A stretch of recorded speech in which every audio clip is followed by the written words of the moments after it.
तो सबसे पहले हम लोग आज अपनी पूरी क्लास का एक देख लेते हैं कि हम क्या क्या चीज़ें पढ़ेंगे। तो हम ई टाइप क्लाइमेट के क्लासिफिकेशन को पढ़ेंगे, यानी टुंड्रा क्लाइमेट और आइस कैप क्लाइमेट। उसके बाद हम मैप में इसके डिस्ट्रीब्यूशन को देखेंगे। फिर एक इम्पॉर्टेंट कॉन्सेप्ट की परमाफ्रोस्ट क्या है और इसका आखिर आज रिलेशन क्या है ना टुंड्रा क्लाइमेट से और आइस कैप क्लाइमेट से। उसके बाद हम इस टॉपिक से जुड़े हुए जो कुछ MCQs देखेंगे और कुछ PYQs देखेंगे, और उसके बाद लास्ट में मैं आप लोगों को मेंस प्रैक्टिस क्वेश्चंस दूंगा, ठीक है, टेस्ट करने के लिए आपकी नॉलेज को, जिससे आप इन फ्यूचर इसको रिवाइज करिएगा rather than रट्टा मारने के। तो चलिए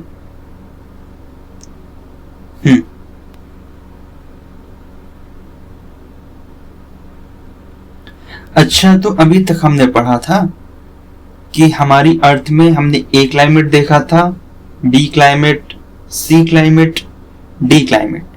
अच्छा, जो हमारे D क्लाइमेट थे यानी कि कोल्ड स्नो फॉरेस्ट, वो हमारा 45 से 70 डिग्री के आसपास की रेंज में पाए जा रहे थे, ठीक है।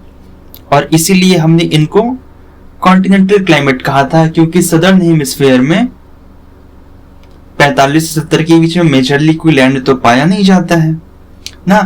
तो जब हम अब सपोज कर लीजिए ये 70 डिग्री की लाइन है, ठीक है, और 70 डिग्री है, तो यहां पर हमारा क्या पाया जाएगा, सब पोलार लो प्रेशर, ठीक है। तो सब पोलार लो से जो हमारा पोल्स के बीच का रीजन है, वहां पर हमारा पोलर टाइप क्लाइमेट पाया जाता है। मतलब कि this all region will have polar type climate, जिसको हम ई से डिनोट करते हैं।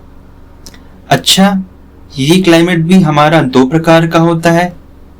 पहला होता है टुंड्रा, जिसको हम डिनोट करते हैं ET से, और दूसरा आइस कैप, जिसको हम डिनोट करते हैं EF से,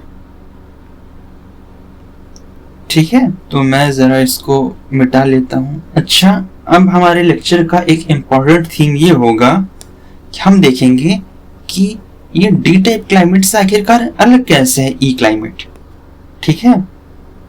तो चलिए हम लोग इसके मैप में चलते हैं। तो हम देख सकते हैं कि यहाँ पर जो मतलब पेंसिल के कलर का है वो टुंड्रा है। मतलब कि अगर हम नॉर्दर्न स्फीयर में बात करें तो ग्रीनलैंड का जो कोस्ट के इलाके है ना, ये हमारे टुंड्रा रीजन हो गए, और जो सॉर्ट ऑफ ब्लैक से है वो आइस कैप क्लाइमेट हो गए। तो मतलब ग्रीनलैंड का जो मोस्ट ऑफ इंटीरियर है वो आइस कैप हो जाएगा, ठीक है। फिर जो हमारा नॉर्थ अमेरिका कॉन्टिनेंट का एकदम नॉर्थवर्ड पोर्शन है, मतलब जो अलास्का वाला रीजन है मेजरली ना, वो रीजन भी हमारा, ये रीजन भी हमारा टुंड्रा क्लाइमेट हो जाएगा ना। और रशिया का ये नॉर्थवर्ड रीजन ना, ये भी हमारा टुंड्रा क्लाइमेट हो जाएगा, ठीक है। और ये देखिए, ये हमारा अंटार्कटिका रीजन, मैं इसको बड़ा करके दिखा देता हूं। ये हमारा अंटार्कटिका है, ये भी हमारा आइस कैप के अंतर्गत आएगा। अब ये देखिए, ये ग्रीनलैंड था, ठीक है। तो यहां पर इसके पास में हमारी दो कोल्ड ओशन करंट्स हैं, एक यहां पर ग्रीनलैंड की करंट, ठीक है, और एक यहां पर लैब्राडोर की current. Both are cold currents. तो अब हम यहाँ की क्लाइमेटिक कंडीशंस को देखते हैं। तो ये हमारी अर्थ है, ठीक है, ये हमारा 70 डिग्री है और ये हमारा 90 डिग्री पोल, ठीक है। तो हम पहले देखते हैं, हम देखते हैं पहले हम देखते हैं समर का मंथ, ठीक है, हमारा समर का सीजन। समर के सीजन में सन हमारा डायरेक्टली ट्रॉपिक ऑफ कैंसर के ऊपर आ जाएगा। जब सन हमारा ट्रॉपिक ऑफ कैंसर के ऊपर आ जाएगा तो इसका मतलब कि वहां पर सबसे ज्यादा इंसुलेशन मिलेगा ना, और जो हमारा नॉर्दर्न हेमिस्फीयर होगा उसमें गर्मी ज्यादा होगी। अच्छा, तो हम इसको एक और तरीके से समझते हैं। तो सपोज ये हमारा 0 डिग्री का इक्वेटर है, ठीक है, और ये हमारा सब ट्रॉपिकल हाई है 30 के पास में, ये हमारा सब ट्रॉपिकल लो है, और ये हमारा पोल है, ठीक है। तो हमें पता है ये हमारा हेडलेसल बनता है 0 से 30 के बीच में, ठीक है, और 70 से 90 के बीच में हमारा पोलर सेल बनता है। तो पोलर सेल कैसे बनता है? यहां पर पोल्स के पास में एकदम हैवी कोल्ड एयर मास है, ठीक है। अब ये एयर मास जैसे जैसे आगे बढ़ेगा, सपोज एक सेकेंड,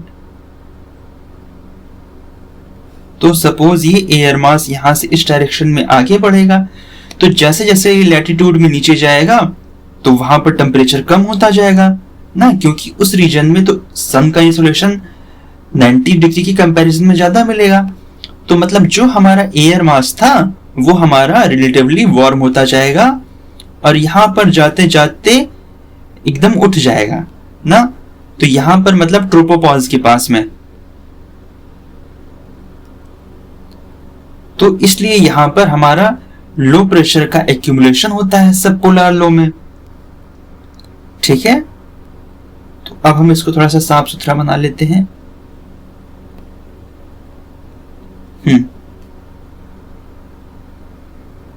एक सेकेंड, हाँ, तो ये एयर यहां से ऐसे जाएगी और एक हिस्सा टकरा करके वापस आएगा और वापस सिंक होगा, और एक हिस्सा एयर मास का आगे जाएगा ना। तो ये हमारा पोलर सेल हो गया, ये हमारा हेडलेस सेल था, और इनके बीच में हमारा क्या बनता है, इनके गैप के कारण अंत में हमारा सेल फॉर्मेशन पूरा होता है और हमारा ये क्या बनता है, फेरल सेल, ठीक है। तो चलिए हम अगले पेज में इसको देखते हैं।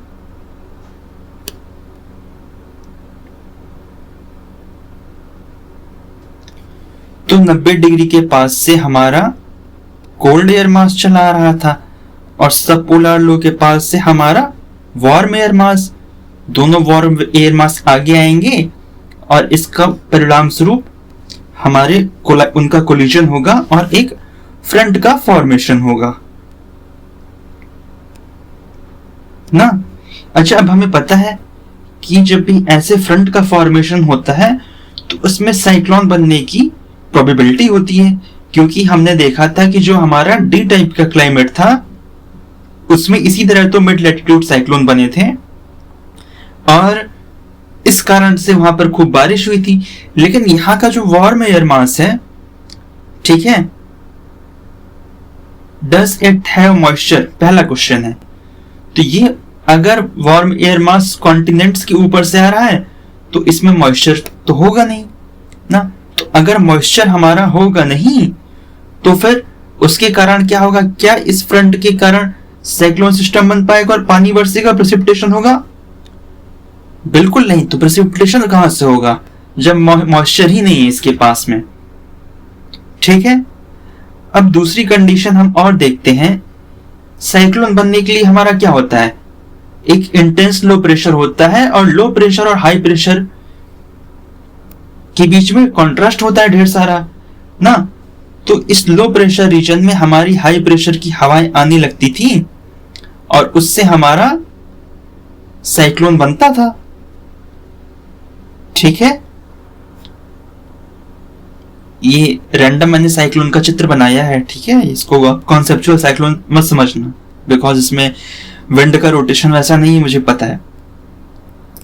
तो हमारा साइक्लोन बनता था ना। लेकिन एक इंपॉर्टेंट चीज थी कि दोनों एयर मासेस में टेम्परेचर का कॉन्ट्रास्ट होना चाहिए ना।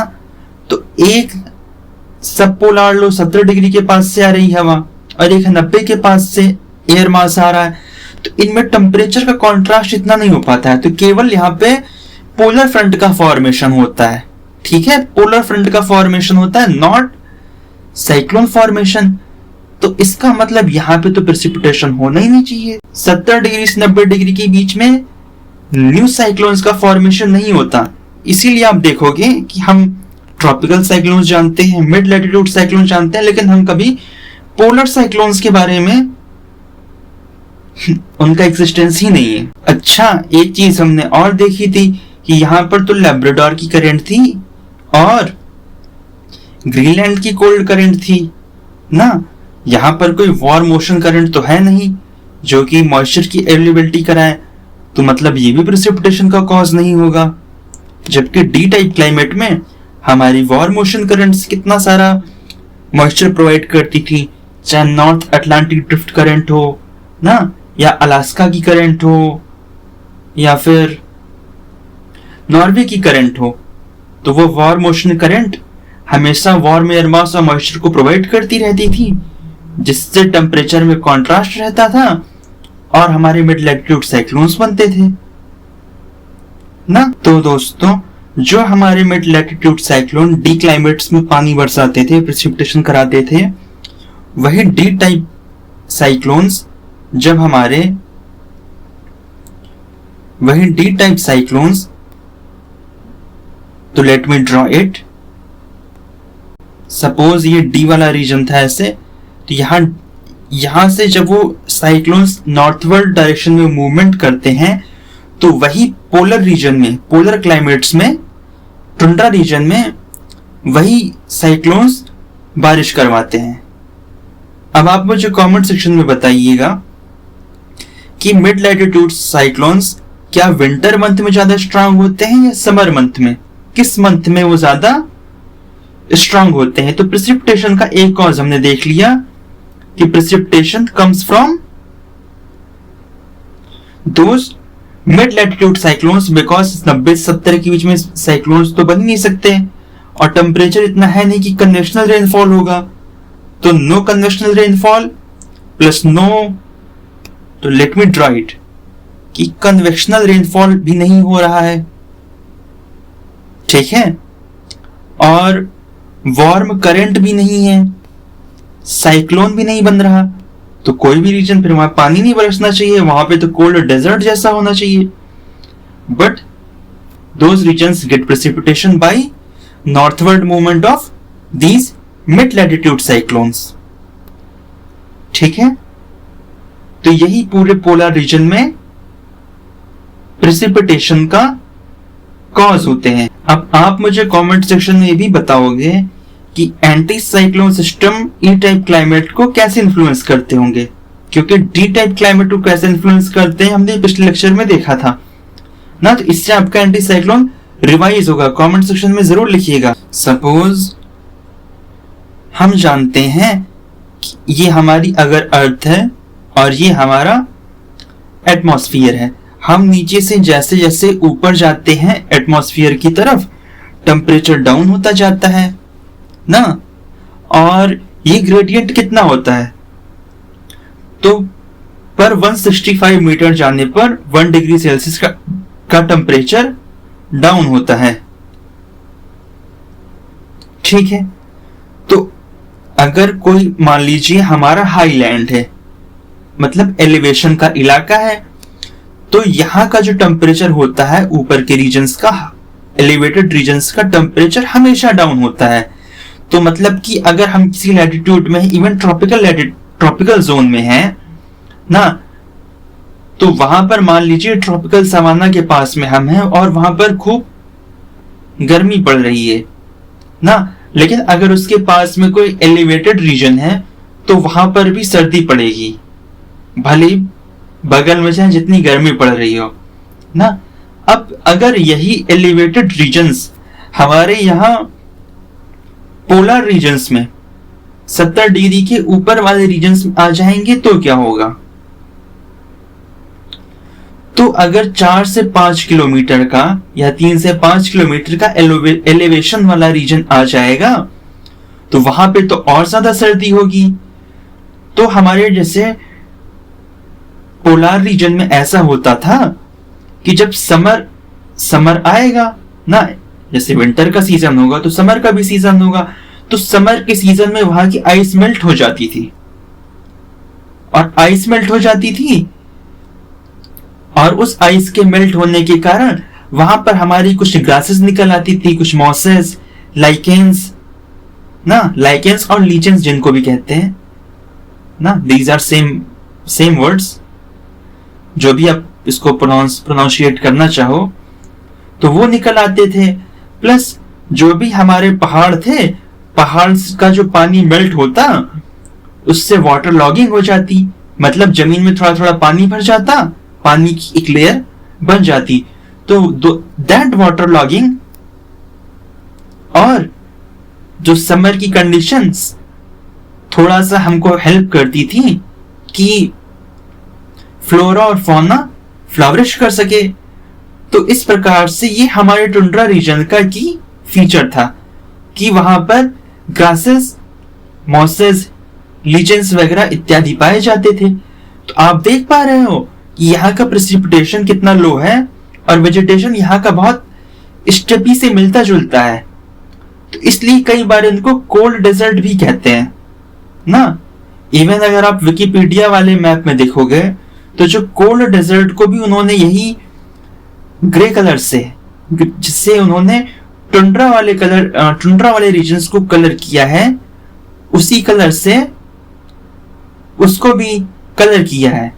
मतलब कि both these regions have same features, similar, very similar features, very similar, not completely, because cold desert जैसे हमारा गोबी का डेजर्ट है ना, ये हमारा लद्दाख है, ये लैटिट्यूड में बहुत नीचे पाया जाता है, तो देयरफॉर यहाँ पर गर्मियां भी बहुत ज्यादा होंगी, टेम्परेचर का कॉन्ट्रास्ट भी बहुत ज्यादा होगा ना जितना, बट हमारे टुंड्रा में टेम्परेचर का कॉन्ट्रास्ट इतना ज्यादा नहीं जा पाएगा, और अगर कॉन्ट्रास्ट ज्यादा हो जाता तो वहां पे साइक्लोन बन जाते, जो कि बनते नहीं है।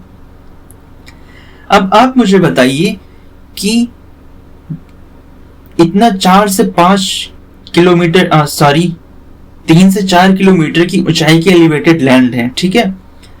जब ये लैंड इतना एलिवेटेड रहेंगे तो इसमें हमेशा सर्दी रहेगी, और फिर ये इतने प्रोमिनेंट हो जाते हैं कि समर के रीजन में भी ये स्नो पूरी तरह मेल्ट नहीं हो पाती।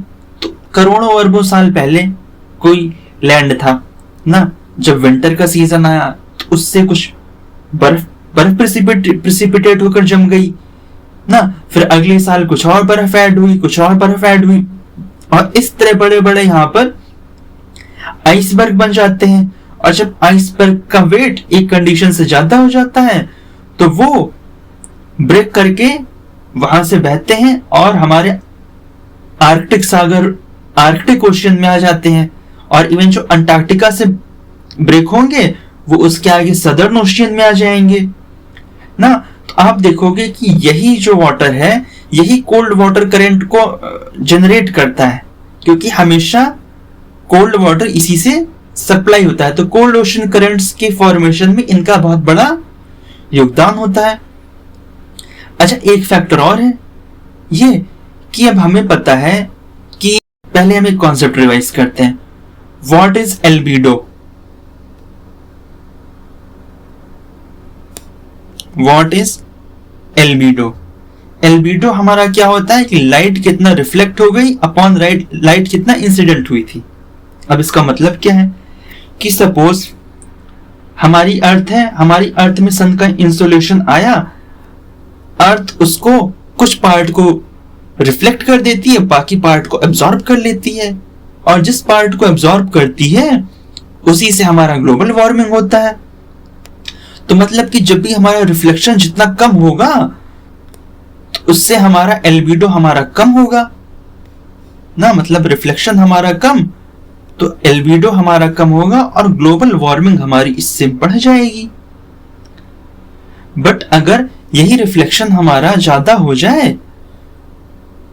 तो मैक्सिमम लाइट तो वापस चली जाएगी, अर्थ उसको कुछ अपने अंदर स्टोर नहीं कर पाएगी, तो हमारा एल्बिडो हाई हो जाएगा और ग्लोबल वार्मिंग हमारी कम हो जाएगी ना। तो जितने भी हमारे आइस कैप वाले रीजन थे, यहाँ पर हमेशा स्नोफॉल जमी रहती थी, तो इस कारण से इसका रिफ्लेक्शन हाई होता था, एल्बिडो हाई होता था, तो ग्लोबल वार्मिंग भी यहाँ कम होती थी। तो एक रीजन और ये था कि ये हमेशा जमे रहते थे, तो ये एलिवेशन और एल्बिडो ये दो फैक्टर थे जिस कारण से यहाँ पर स्नो हमेशा जमी रही। अच्छा, जब स्नो हमेशा जमी रहेगी तो यहाँ पर भाई वेजिटेशन कहाँ से आएगा? यहाँ पे लाइकेंस वगैरह तो आ ही नहीं पाएंगे, क्योंकि वहां तो टुंड्रा में तो समर मंथ आया था, समर मंथ के आने के कारण आइस मेल्ट हो गई थी, क्योंकि वहां पे तो इस तरह एलिवेशन नहीं था, और आइस मेल्ट हो गई तो वाटर लॉगिंग हो गई थी ना, और उससे कुछ हमारी मार्शी टाइप की कंडीशंस बनी थी, और हमारे लाइकेंस और मॉसेस, ग्रासेस एटसेट्रा जनरेट हुए थे, उत्पन्न हुए थे। लेकिन इस कंडीशन में यहां पर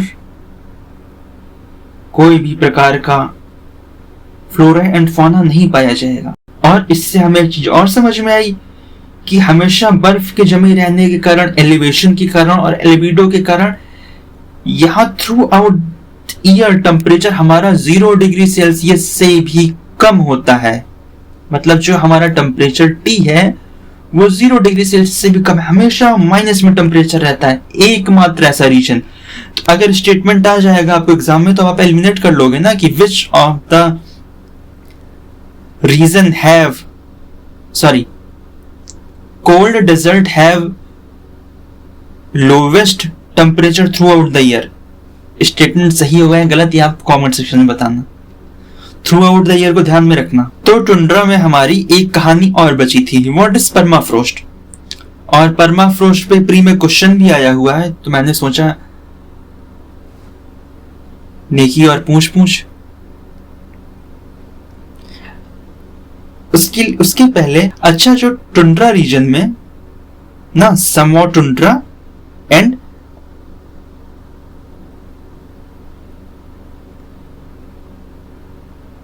समवॉट टुंड्रा रीजन एंड सब आर्कटिक रीजन में जो भी हमारे ट्रीज हैं, ठीक है। तो अब आप कहोगे यार ट्रीज कैसे आ गए, तो इसलिए मैं इंक्लूड कर रहा हूं सब आर्कटिक साथ में, ठीक है। तो जो हमारा टुंड्रा और आर्कटिक के हल्का सा नीचे गए रीजन सब आर्कटिक रीजन है, यहां पर होता क्या है, यहां पर क्योंकि मोस्ट ऑफ द टाइम बर्फ जमी रहती है, तो ट्रीज क्या करते हैं, ट्रीज का काम होता है कार्बन डाइऑक्साइड को यूज करना, और कार्बन डाइऑक्साइड को यूज करके फोटोसिंथेसिस करना। अच्छा, अब ट्रीज करते क्या है, यहां पर इस कार्बन डाइऑक्साइड को एब्सॉर्ब करते हैं और उस कार्बन डाइऑक्साइड को अपने रूट्स के थ्रू यहां आइस में जाके सेंड कर देते हैं। अच्छा, इसका भी एक रीजन ये हो सकता है ना कि इन रीजन्स में जैसे स्पेशली विंटर्स के टाइम में रातें बहुत छोटी होती हैं ना, तो पौधों को सफिशिएंट लाइट तो मिल नहीं पाती होगी, तो वो कार्बन डाइऑक्साइड को स्टोर करके रखते हैं कि हमें जब जब जैसे जैसे लाइट मिलेगी हम उससे डायरेक्ट भोजन बनाते चलेंगे, हम उस टाइम एनर्जी को इस कार्बन डाइऑक्साइड के लिए यूज नहीं करेंगे ना। तो ये सारी की सारी कार्बन डाइऑक्साइड हमारी यहाँ जमीन के अंदर की जो बर्फ होती है उसमें स्टोर होती जाती है। बल्कि ट्रॉपिकल रेन फॉरेस्ट या कोई और ट्री हो, वो ऐसे स्टोर नहीं कर सकता है। तो this layer of ice is called permafrost. और ये परमाफ्रोस्ट का सिग्निफिकेंस ये है कि हमारे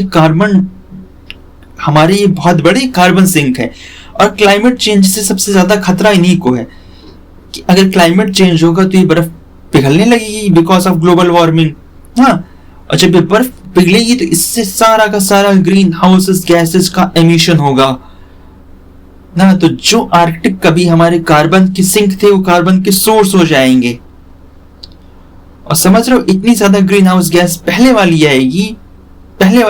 ग्रीन हाउस गैस आएगी,